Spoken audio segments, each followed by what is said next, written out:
Welcome to Wisdom Wednesday on Mondays and Thursdays, the show where I bring in people to fill me up with some wisdom. Our first guest is Ocean, who will teach me about federalism and the Bill of Rights.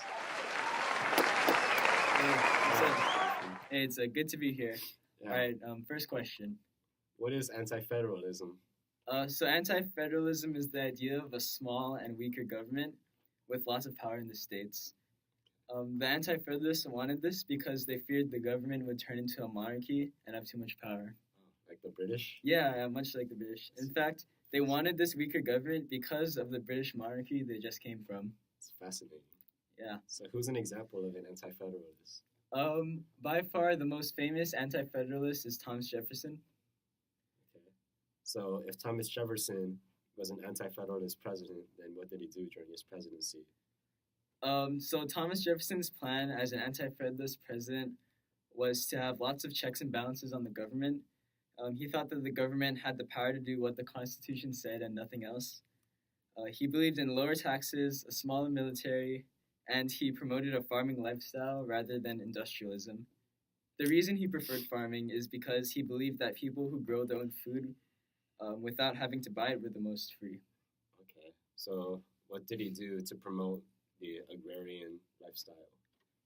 So he cut off the trade with England so that people couldn't buy their industrial products. This ended up backfiring because Americans ended up trying to replicate what the English were creating instead of switching to a farming lifestyle. All right. So what did he think of the Bill of Rights?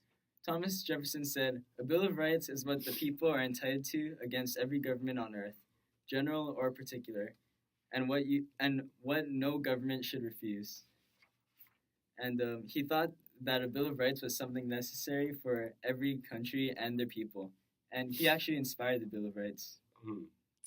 So how and why was the Bill of Rights created? As I said before, anti-federalists wanted to give less power to the government. Okay. Yeah, and less power to the government in turn means more power to the people.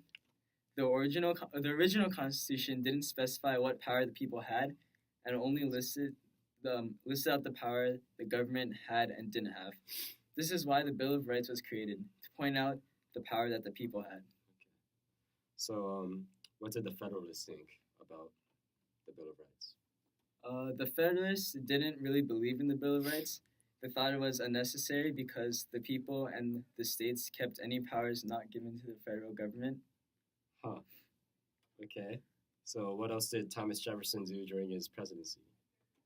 Thomas Jefferson actually signed the Louisiana Purchase, and this was later challenged by the Federalist Party.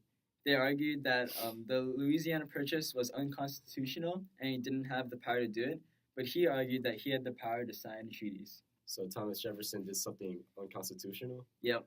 So he's not very good at being anti-federalist, huh? No, he tended to contradict himself a lot. He didn't even release his slaves as death, despite writing the Declaration of Independence, stating that all men are created equal. Okay. So let's get back to the Constitution. All right. Jefferson and the other anti-federalists liked the older Constitution, the Articles of Confederation, more than the new one, because it gave state governments more power. Okay. So in summary, anti-federalism is a belief that the government should have limited power. Yep. Okay. And Thomas Jefferson was anti-federalist as a president. Okay.